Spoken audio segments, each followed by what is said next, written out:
मैं तो यही कहूँगा कि किसान संगठित नहीं है। आज किसान का जो शोषण हो रहा है, किसानों के साथ जो दुर्व्यवहार होता है, किसानों के साथ जो आप अपन कहते हैं कि किसानों को नहीं पूछा जाता, अन्य वर्ग व्यापारियों को, कर्मचारियों को ज़्यादा भेदभाव का जो कार्य होता है किसानों के साथ, इसलिए होता है कि हम संगठित नहीं हैं। मेरा अभी आप लोग से बहुत बहुत धन्यवाद कि एक किसान को आपने जगह दी अपने चैनल में, स्टूडियो में बात करने के लिए, क्योंकि किसान को कोई पूछता नहीं है, बड़ा वो दबा कुचला शोषित वर्ग का व्यक्ति है, तो आपने बुलाया, मुझे धन्यवाद। अन्य तो घोषणाएं करती हैं, चाहे बीजेपी करे चाहे कांग्रेस करे, तो इसमें क्या अंतर आपको लगा कि क्या सही रहेगा किसानों के लिए, बीजेपी का कि कांग्रेस का, ऐसा कुछ आपको लगता है? नहीं, देखिए ऐसा है कि मैं एक गैर राजनीतिक संगठन का व्यक्ति होकर किसी भी दल के विषय में नहीं बोलूँ जी, मैं तुलना दोनों की करूंगा घोषणा। जी जी। जैसे जय श्री राम। आज के हमारे पॉडकास्ट में बड़े भी आए हुए हैं नवीन शेष जी, जो कि भारतीय किसान संघ के प्रदेश के महामंत्री हैं, और भाई साहब से कुछ खास विषयों पर चर्चा करने के लिए बुलाए हैं, क्योंकि किसान संघ से जुड़े हुए हैं, तो किसान के बारे में ही चर्चा करने के लिए भाई साहब से बुलाया है। तो भाई साहब जय श्री राम। पहले जय श्री राम। मेरा आपसे प्रथम तो यही रहेगा कि आप अपना परिचय अपने से दे और अपने बारे में विश्लेषण पूर्णतः ये बताएं कि आप कहाँ से स्टार्ट किए। अपने बारे में तो बहुत कुछ ऐसा विशेष है नहीं बताने लायक, पर मैं किसान परिवार से हूँ। मेरे दादाजी स्वतंत्रता संग्राम सेनानी रहे और 1942 के आंदोलन में वो जेल भी गए, जबलपुर जेल में रहे, रायपुर जेल में रहे। तो ये सामाजिक कार्य करने का शायद मुझे पीढ़ियों से या जन्म से ही कह सकते हैं, अनुवांशिक ही मुझे मिला हुआ है कि सोशल वर्क एक हमारे खून में है। तो वो भावना से ही लेकर हुए हैं। भारतीय किसान संघ में हैं, किसान परिवार से हैं। दादाजी किसान थे, पिताजी नौकरी में थे। हालांकि मैंने भी किसानी को ही अपना आगे पेशा चुना और किसानों के बीच में काम करते हुए ऐसा लगा कि कुछ करना चाहिए। तो हमारे लिए तो जो हमारा क्षेत्र है, कार्य क्षेत्र है किसान का, तो हमने किसानी के लिए भारतीय किसान संघ में जाना ज़्यादा बेहतर समझा, क्योंकि किसान संघ, भारतीय किसान संघ जो है बड़ा वैचारिक रूप से बहुत स्पष्ट और रीति नीति से चलने वाला संगठन जी। तो भारतीय किसान संघ में आने के बाद हालांकि सारी चीज़ें पता चली, जुड़ने के बाद बहुत चीज़ें और बहुत कुछ बदलाव भी आया किसान संघ और सोशल वर्क, सामाजिक कार्य करते करते। भारतीय किसान संघ में पहले जब आया तो मुझे रायपुर का आते साथ जिले का कार्यालय मंत्री बनाया गया। उसके बाद कुछ समय बाद फिर कार्य देखकर मुझे संगठन वालों ने प्रदेश कार्यालय मंत्री का दायित्व दिया। प्रदेश कार्यालय मंत्री के साथ साथ मुझे बाद में केंद्र की तरफ से, केंद्रीय हमारी जो कार्यकारिणी है उनके तरफ से मुझे प्रचार विभाग का काम दिया, प्रांत का। तो मैं कार्यालय मंत्री के साथ प्रांत प्रचार प्रमुख का भी कार्य देखता था। फिर इस कार्यकाल में मुझे भारतीय किसान संघ का महामंत्री का दायित्व दिया गया। अब संगठन ने जो दायित्व दिया है मुझे, मैं ईमानदारी से निभाने का प्रयत्न कर रहा हूँ। अब कितना आगे और बेहतर हो सकता है, किसानों के लिए कितना बेहतर कर सकते हैं जी, वो आकलन आप लोग करेंगे, जो मीडिया वाले हैं वो बताएंगे, आकलन करें। जी जी जी। अभी जो वर्तमान में जो भी सरकार है भाई साहब, या आने वाले समय में जो भी सरकार होगी, उनसे भारतीय किसान संघ का क्या उम्मीद है? देखिए, जो सरकारें किसानों के लिए नीतियां बनाती है जी, तो भारतीय किसान संघ को सरकारों के पास जाना ही पड़ता है, चाहे किसी भी दल की हो जी। अभी हाल ही में चुनाव हुए हैं, अब परिणाम आना शेष है। तो ऐसे में भारतीय किसान संघ जो गैर राजनीतिक संगठन है वो बड़े गंभीरता से दोनों के घोषणा पत्र का अवलोकन किया। हमारे कार्यकर्ताओं ने, किसान संघ के सदस्यों ने काफी अवलोकन किया। अब जो घोषणा पत्र है वो कितना किस दल का किसान हित में है, इसके ऊपर परिणाम आने निश्चित है। अभी जैसे कांग्रेस की सरकार है जी, उसने कर्ज माफी की बात की, वहीं भाजपा ने 3100 रुपये एक साथ देने की बात की, और वो जो 2 साल का उनके ऊपर आरोप लगता है, जो नहीं दिया उन्होंने, आरोप नहीं लगता, दिया नहीं, जिसके कारण की सरकार गई 2 साल का बोनस दिया, वो भी देने की बात उन्होंने 25 दिसंबर की है। तो दोनों लगभग बराबरी पर है, थोड़ा 19-20 है, क्योंकि कर्ज माफी जो है ना वो मनोवैज्ञानिक प्रभाव डालता है किसान के दिमाग पर। भारतीय किसान संघ कर्ज माफी के खिलाफ, क्योंकि जो मुफ्त की चीजें हैं वो समाज को दलदल में ले जा रही है, नीचे ले जा रही है, ये समाज के लिए अच्छी चीजें नहीं है मुफ्त की चीजें। तो भारतीय किसान संघ कर्ज माफी से बेहतर लाभकारी मूल्य की बात करता है। किसानों को आज स्वावलंबी बनाने की आवश्यकता है, किसानों को उनका फसल का सही मूल्य देंगे तो किसान स्वावलंबी हो जाएगा, आपको बार बार कर्ज माफी की आवश्यकता नहीं होगी। तो ऐसा विचार किसान संघ रखता है। भिन्न विभिन्न राजनीतिक पार्टियां हैं भाई साहब, अनेकों घोषणाएं करती हैं, चाहे बीजेपी करे चाहे कांग्रेस करे, तो इसमें क्या अंतर आपको लगा कि क्या सही रहेगा किसानों के लिए, बीजेपी का कि कांग्रेस का, ऐसा कुछ आपको लगता है? नहीं, देखिए ऐसा है कि मैं एक गैर राजनीतिक संगठन का व्यक्ति होकर किसी भी दल के विषय में नहीं हूँ जी, मैं तुलना दोनों की करूंगा घोषणा पत्र। जी जी, जैसे पिछली सरकार कांग्रेस की सरकार आई जी, उसने किसान पेंशन की बात की, शराबबंदी की बात की। शराबबंदी आप कहेंगे कि राजनीतिक विषय है, पर वो राजनीतिक विषय नहीं है। ये भाजपा के काल से ही भारतीय किसान संघ इस विषय को उठाते रहा है कि शराब मुक्त ग्राम और विष मुक्त खेती, जहर मुक्त खेती, जी, है ना, नशा मुक्त ग्राम, जहर मुक्त खेती, ऐसा भी कहते हैं अपना। तो ये मुद्दे, क्योंकि आज गांव-गांव में युवा शराब के कारण बर्बाद हो रहा है, तो इस पर रोक लगानी बहुत आवश्यक थी। और हमें उम्मीद थी, सरकार ने इतने जोर शोर से शराबबंदी की बात अपने घोषणा पत्र में कही थी, तो हमने कहा था कि चलो कि एक सुधार छत्तीसगढ़ में आएगा, क्योंकि जो पैसा कमा रहे हैं वो गंवा रहे हैं शराब में, जी, गांव के लोग, और युवा बर्बाद हो रहे हैं। तो शराबबंदी जैसी चीजों को उन्होंने छोड़ दिया, पूरा नहीं किया। फिर किसान पेंशन की बात की। वाकई में अगर आप देखें 60 वर्ष के उपरांत किसान जब बुजुर्ग हो जाता है तो उसके हाथ में कुछ नहीं रहता। अगर बच्चे उसको पूछते नहीं है तो बड़ा मतलब बहुत दयनीय स्थिति उस किसान की हो जाती है, बुजुर्ग किसान की। तो किसान पेंशन 1000-1500 उसको सहारा हो सकता था, ये सरकार ने वो भी नहीं किया। वैसे उसके पिछले समय भी आप कहेंगे तो भाजपा ने 2 वर्ष को बोनस नहीं दिया, जिस कारण उसकी सरकार ने। तो सरकारें यदि आती है और घोषणाएं करती है तो उन घोषणाओं को पूरी तरह का पालन होना चाहिए, पूरे उन वादों को पूरा करना आवश्यक है। क्योंकि सरकारों ने आजकल एक नई परंपरा चालू की है मुफ्त का देने की। जी, सभी सरकारें, सभी पार्टियां, जो पार्टियां आ रही है वो मुफ्त का बांटो। देखिए सीधा सीधा आप ये लोगों को रिश्वत दे रहे हैं। कर्जा माफी मतलब सरकारी खजाने से पैसा निकाल के लोगों को बांटना। मैं ये कहता हूँ कि ये चीजों, गलत प्रथाओं को बंद किया जाए, किसान को स्वावलंबी बनाने, उसके फसल का सही मूल्य दिया जाए। कोई भी पार्टी रहे वो अपने घोषणा पत्र में किसान को स्वावलंबी बनाने की घोषणाएं करे। जी, क्योंकि मैंने देखा है कि जहाँ मुफ्तखोरी यदि चलता है या कहीं ना कहीं सरकार कुछ न कुछ अपनी तरफ से ये करती है कि प्रलोभन देती है, यदि सरकारी, चाहे कांग्रेस का हो चाहे बीजेपी का हो, सरकारी वादे करते हैं तो पूरा करना सभी का एक जिम्मेदारी बनता है, चाहे वो जो भी पार्टी का हो।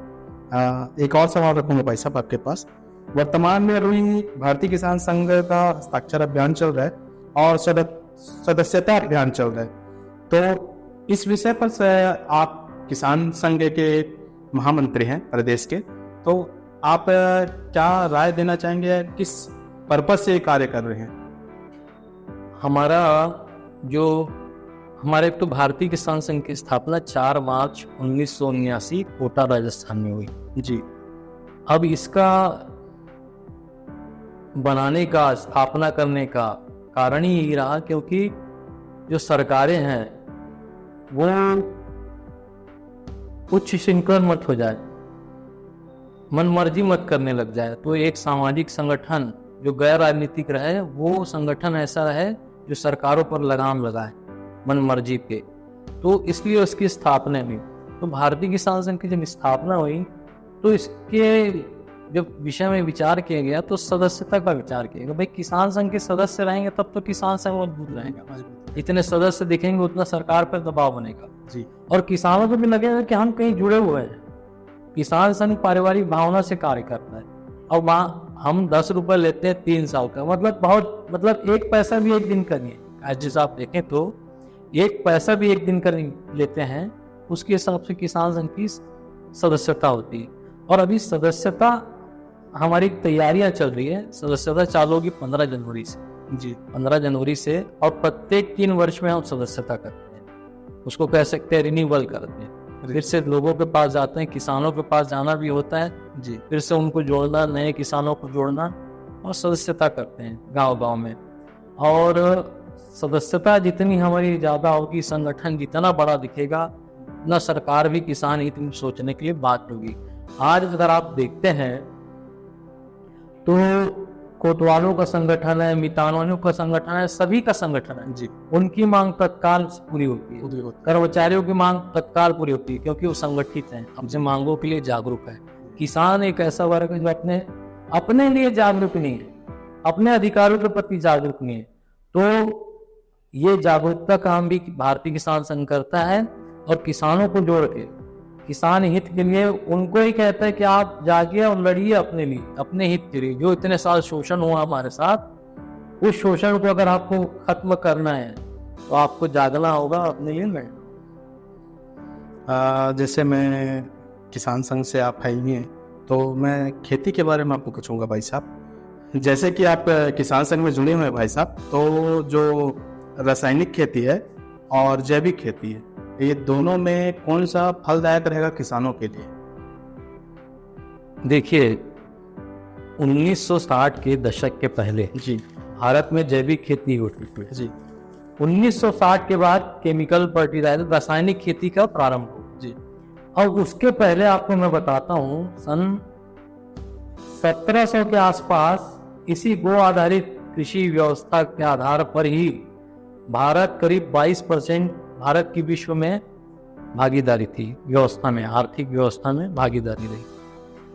अब हम जब गोबर और गौमूत्र से खेती करते थे, गौ आधारित खेती करते थे जी, तो हम विश्व में इतने बड़े आर्थिक व्यवस्था के भागीदार थे। और आज हम दुनिया भर की चीज़ों को इस्तेमाल कर रहे हैं, रासायनिक दवाइयाँ, रासायनिक खाद और अन्य चीज़ें, नई नई टेक्नोलॉजी आएगी, फिर भी आज भारत के विश्व में आर्थिक भागीदारी जो है वैश्विक अर्थव्यवस्था में 4% जी। तो जब हम गोबर गौमूत्र से गाय के आधारित खेती करते थे, और पहले जो होता था वो खेती से ही व्यवसाय चलता जी, कोई फैक्ट्रियाँ बड़े बड़े तो प्लांट लगे हुए नहीं थे जी, कारखाने, तो खेती मुख्य आधार थी अर्थव्यवस्था की। तो जब हम उस अर्थव्यवस्था के आधार पर भारत जो सोने की चिड़िया कहलाता, किस लिए? यहाँ के मसाले सारे जो साउथ में लगते थे, और भी बहुत सी चीजें, केसर होता था, ये सब बाहर जाता था। तो 1960 के बाद एक तो ये हुआ कि हमारा जो अनाज था वो गुणवत्ता विहीन हो गया। पहले के लोग मजबूत होते थे, बीमारियां नहीं होती थी।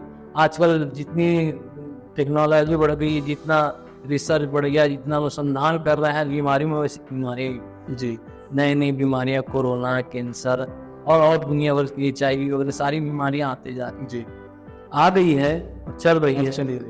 पर पहले के समय में आप देखेंगे तो लोग बहुत मजबूत थे, इतनी बीमारियां नहीं थी, क्योंकि खान पान में भी गोबर और गौमूत्र में जो तत्व है, जो अनाज को गुणवत्ता युक्त करते हैं, वो रासायनिक में नहीं।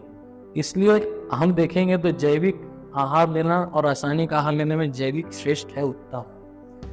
विदेशों में हमारा अनाज कम जा पाता है क्योंकि रासायनिक मात्रा ज्यादा है जी, और जैविक रहता है तो तुरंत चला जाता है, उसमें बहुत अच्छे तत्व हैं जो फायदेमंद है। क्योंकि जैविक में मुझे भी ऐसा लगता है कि जैविक में गाय भी सुरक्षित है, बायो यानी कि गाय गैस का भी उपयोग किया जा सकता है, और इसमें काफी सारे यानी कि जो प्राकृतिक आपदाएं हैं वो आने के संकेत कम रहेंगे जब तक हमारे गौ माता भी सुरक्षित रहेगी। सही बात जी। और एक सवाल रखूंगा भाई साहब आपके पास, जैसे कि संपूर्ण छत्तीसगढ़ प्रदेश में अभी वर्तमान में सिंचाई की क्या स्थिति? देखिए, सिंचाई का विषय है जो उसमें बहुत कुछ किया नहीं गया है। कोई भी सरकार है जी अब जब से छत्तीसगढ़ बना है तब से ही बात करेंगे, पहले की मध्य प्रदेश की बात तो नहीं करेंगे। जी तो आज अभी भी हम देखेंगे तो 30% के आसपास हमारे मतलब पूरे खेती किसानी की जो रकबा है उसमें 30% में सिंचाई की गई, बाकी 70% अभी भी असिंचित है और बिना पानी के खेती नहीं हो सकती। मेरा ऐसा मानना है कि खेती में पानी का मतलब है लक्ष्मी। जी खेती में पानी का मतलब लक्ष्मी। आपके पास पानी है तो आपके पास लक्ष्मी है, क्योंकि बिना पानी के कोई फसल नहीं हो सकता। तो अधिक से अधिक सिंचाई पर सरकारों ने कार्य करना चाहिए और लगभग 100% जिस दिन सिंचित हो जाएगा किसानों का रकबा, किसान 2 फसल 3 फसल लेंगे, ये कर्ज माफी और दुनिया भर की चीजें मुफ्त की देने की आवश्यकता ही नहीं पड़ेगी। सरकारों ने ध्यान देना चाहिए सिंचाई पर, और बहुत कम काम सिंचाई पर होता है। ये सब देने की जगह अगर सिंचाई पर करते तो किसान ऐसे ही स्वावलंबी होते। यानी कहीं ना कहीं सरकार की गलती है, सिंचाई के लिए जो जागरूक नहीं कर पा रहे हैं या नहीं वो कार्य नहीं कर रही है कि सिंचाई के जल नए बांध बनाना, एनीकट बनाना, नहरों को जोड़ना, छोटी छोटी नहरें बनाना, ये सब काम हो कहाँ रहे। जी भाई साहब, काफी बार सुना है कि भारतीय किसान पर अधिकतर करके आरोप लगते रहता है कि यह भाजपा से जुड़ा हुआ है करके। ऐसा है कि आरोप लगाने वाले तो आरोप लगाते रहते हैं, क्योंकि भारतीय किसान संघ जो राजनीतिक पार्टियां हैं उसके खिलाफ आंदोलन करती। तो अभी कांग्रेस की सरकार थी जी, तो कांग्रेस के खिलाफ भी भारतीय किसान संघ ने किसानों के हित के लिए आंदोलन किया जी। इसके पहले भी भाजपा की सरकार थी तो भाजपा में बहुत आंदोलन जी। मुझे लगता है कांग्रेस से भी भाजपा के सामने सरकार के समय भारतीय किसान संघ ने आंदोलन किया। पर फिर भी आरोप तो लगते रहते हैं, क्योंकि राजनीतिक पार्टियां हैं वो तो चाहती हैं कि किसान बढ़ जाए जी। किसान बटेंगे, ताकतवर नहीं होंगे तो हमारी राजनीति चलते रहे। तो ये तो आरोप लगते रहते हैं, चलते रहता है। सही ख्याल है आपका। भारतीय किसान संघ बोलता है कि यह गैर राजनीतिक संगठन है करके, तो ये गैर राजनीतिक संगठन कैसे है? क्योंकि कहीं ना कहीं प्राय देखा जाता है कि कोई भी संगठन चाहे बीजेपी हो चाहे कांग्रेस हो या किसी भी संगठन से जुड़ ही जाता है। ठीक कहना है अपना। जैसे भाजपा का किसान मोर्चा है, कांग्रेस का किसान कांग्रेस है जी, उनका अपना अपना किसान एक मोर्चा है जी, संगठन है और उसका भाग है। और भारतीय किसान संघ की स्थापना ही स्वतंत्र संगठन के रूप में हुई। भारतीय किसान संघ की सोच ही है कि हमारी परिभाषा ही है किसानों के लिए, किसानों के द्वारा चलाया जाने वाला, किसान हित में चलाया जाने वाला राष्ट्रीय संगठन, ये हमारी परिभाषा है। तो ये प्रारंभ से जब हमारे संस्थापक थे श्रद्धेय दत्तोपंत ठेंगड़ी, ये प्रारंभ से जानते थे कि राजनीति अगर इसमें हावी होगी तो ये संगठन बिखर जाएगा, या व्यक्तिवादी संगठन रहेगा, एक ही व्यक्ति इसको लीड करते रहेगा तो उस व्यक्ति के जाने के बाद संगठन का अस्तित्व नहीं हो जाएगा। तो हमारा जो संगठन है भारतीय किसान संघ, वो सामूहिक नेतृत्व चलता है। सामूहिकता से हम बात करते हैं, सारे लोग चर्चा करते हैं और जिस तरफ ज्यादा लोगों का सुझाव रहता है या उनका जो मत रहता है उस तरफ संगठन कार्य। कोई एक व्यक्ति के यहाँ पर वॉइस नहीं, व्यवस्था जरूर है जी, अध्यक्ष महामंत्री, क्योंकि संगठन चलाने के लिए व्यवस्था चलाई जाती है, और एक पारिवारिक भावना से काम करने वाला संगठन है। और राजनीति से इसीलिए दूर रखा गया है कि संगठन राजनीतिक पार्टियों पर लगाम लगा सके जी, इसलिए गैर राजनीतिक इसका स्वरूप रखा। इसीलिए कहीं ना कहीं आप बीजेपी का विरोध कर देते हो, कांग्रेस का भी विरोध कर देते, यदि किसान संघ के विपक्ष में रहा। किसान संघ जी, भारतीय किसान संघ के विपक्ष में नहीं या विरोध में नहीं जी। किसान हित का कार्य अगर कोई सरकार नहीं करती है तो उसका विरोध भारतीय किसान संघ। और भारतीय किसान संघ का संबंध किसी भी सरकार से किसान हित के विषय को लेकर बात करने तक ही रहेगा। उसके बाद राजनीतिक पार्टियों से हमारा कोई संबंध नहीं। हम न राजनीतिक पार्टियों के मंच पर जाते हैं, न किसी राजनीतिक पार्टी के नेता को अपने मंच पर आने। आप आइए, सदस्य जैसे नीचे बैठिए, हमारे श्रद्धेय दत्तोपंत जी बहुत अच्छा एक उदाहरण देते थे, आपको बता रहा हूं इस विषय में, गैर राजनीतिक संगठन के विषय में, कि लोग अलग अलग ब्रांड के चप्पल जूते पहनते हैं, कोई बाटा का पहनता है, कोई श्री लेदर का जी, कोई लिबर्टी का पहनता है, अलग अलग ब्रांड के चप्पल पहनते हैं, है ना, जूते पहनते हैं। तो उनका वो अपना मत है कि उनको जो अच्छा लगता है वो पहने। पर वो जब किसी मंदिर में जाते हैं तो किसी ब्रांड का चप्पल जूता पहने और मंदिर के बाहर उतार जी, चाहे 10,000 का जूता पहने पर मंदिर के बाहर उतार को मंदिर जी, वैसे भारतीय की संस्था, ये गैर राजनीतिक संगठन। आप यहाँ जब भी आते हैं अपनी राजनीतिक चप्पल जूते को बाहर उतार के यहाँ आइए, किसान के बतौर आइए, भारतीय किसान संघ के सदस्य के बतौर। राजनीतिक व्यक्तित्व लेके आएंगे या राजनीतिक आवरण लेके आएंगे वो स्वीकार नहीं पाते। तो उन्होंने कहा है कि राजनीतिक चप्पल इस मंदिर में बाहर उतार। तो ये गैर राजनीतिक संगठन का सबसे बड़ा उदाहरण है। इसीलिए कहीं ना कहीं हावी नहीं हो पाता है भारतीय किसान संघ में बाकी संगठन, राजनीति हावी नहीं होने। राजनीति हमको हमारी रीति नीति ऐसी है या हमारा प्रशिक्षण ऐसा होता है कि हम राजनीति को संगठन पर या लोगों पर हावी नहीं होने देते। लास्ट में मैं आपसे यानी कि कुछ बोलना चाहूँगा कि आप यदि किसानों के लिए या किसान के फेवर में यदि कुछ बात रखना चाहते हैं, किसानों को कोई सुझाव देना चाहते हैं, तो हमारे चैनल के माध्यम से आप दीजिए तो उनके लिए भी अच्छा ही हितकारी होगा। मैं तो यही कहूँगा कि किसान संगठित नहीं है। आज किसान का जो शोषण हो रहा है, किसानों के साथ जो दुर्व्यवहार होता है, किसानों के साथ जो आप अपन कहते हैं कि किसानों को नहीं पूछा जाता, अन्य वर्ग व्यापारियों को, कर्मचारियों को ज़्यादा भेदभाव का जो कार्य होता है किसानों के साथ, इसलिए होता है कि हम संगठित नहीं। आप लोग से यही अब सबसे आह्वान है कि आप लोग भारतीय किसान संघ से जुड़कर संगठित होइए, क्योंकि भारतीय किसान संघ एक ऐसा संगठन है जो आपके लिए लड़ रहा है, आपके लिए काम कर रहा है, किसान हित के लिए। उसके अलावा दूसरी बात हमारे पास कोई है नहीं। किसान हित को छोड़ के हम दूसरा कोई काम करते नहीं है। तो आप लोग से यही आग्रह है कि भारतीय किसान संघ की सदस्यता तो होगी, तो सभी आप अधिक से अधिक भारतीय किसान संघ के सदस्य बने और अपने लिए जागरूक, अपने लिए लड़े, बस इतना कहना है। तो यही पास हम अपनी वाणी को विराम देंगे। और भाई साहब से और भी जैसे किसी विषय पर लगता है कि आपसे चर्चा करना चाहिए किसानों के मुद्दे पर, तो हम आपको और बुलाएंगे।